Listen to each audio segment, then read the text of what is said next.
Joshua Project estimates that of the 7.2 billion people alive in the world today, 3 billion of them live in unreached people groups with little or no access to the gospel of Jesus Christ. Of the approximately 6,500 unreached people groups in the world, 2,245 of them are in the country of India. That's a concentration far greater than any other country in the world. How should the church in America respond to this incredible need and opportunity?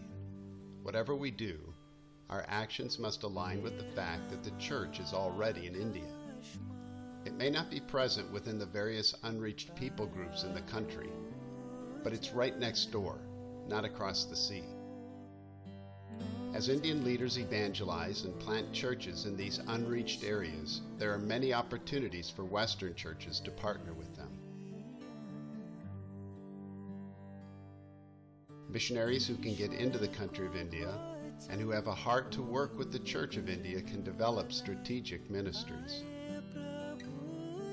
Recent studies indicate theological education is one of the greatest needs in the churches of the developing world. This is where we are placing our emphasis at this point in our lives. A large part of our ministry involves teaching Christian leaders from rural churches. For social, economic, and geographic reasons, these men and women cannot attend formal Bible colleges. Yet they're in leadership roles in churches. We provide a 5-year educational program dealing with the basic training every Christian leader needs.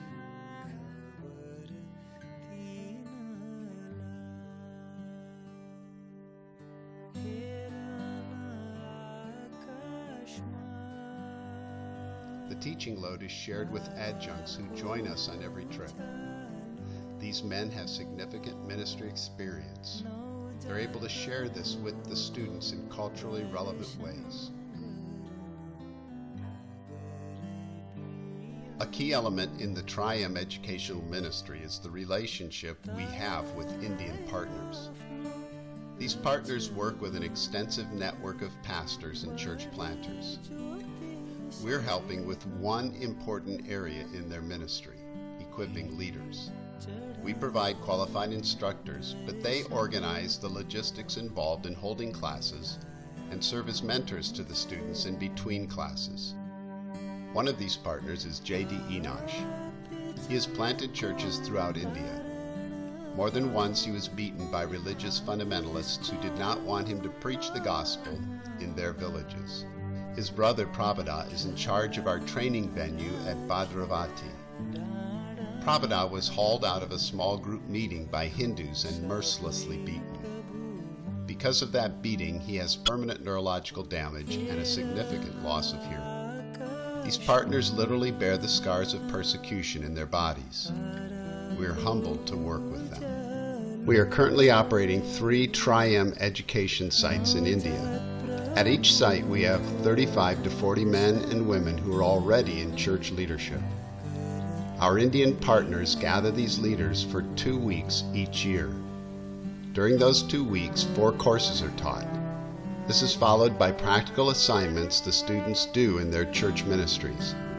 It takes 5 years to complete the program. Our desire is to open Tri-M education programs throughout India. As God provides the resources, we'll do this. Karen and I believe God has uniquely prepared us for this ministry. We invested 26 years of our lives in church planting and leadership development in South Africa. 10 of those years were spent in ministry to Indian South Africans. Both in terms of our education and experience, this is a good fit for us. However, the reason we are passionate about this ministry is rather simple. We believe the church is a powerful thing when it is biblically founded and functional. We also believe that the key to such a church is leadership. So we want to do everything we can to help the exploding Church of India have the type of leadership that will enable it to be a redemptive, God-glorifying community.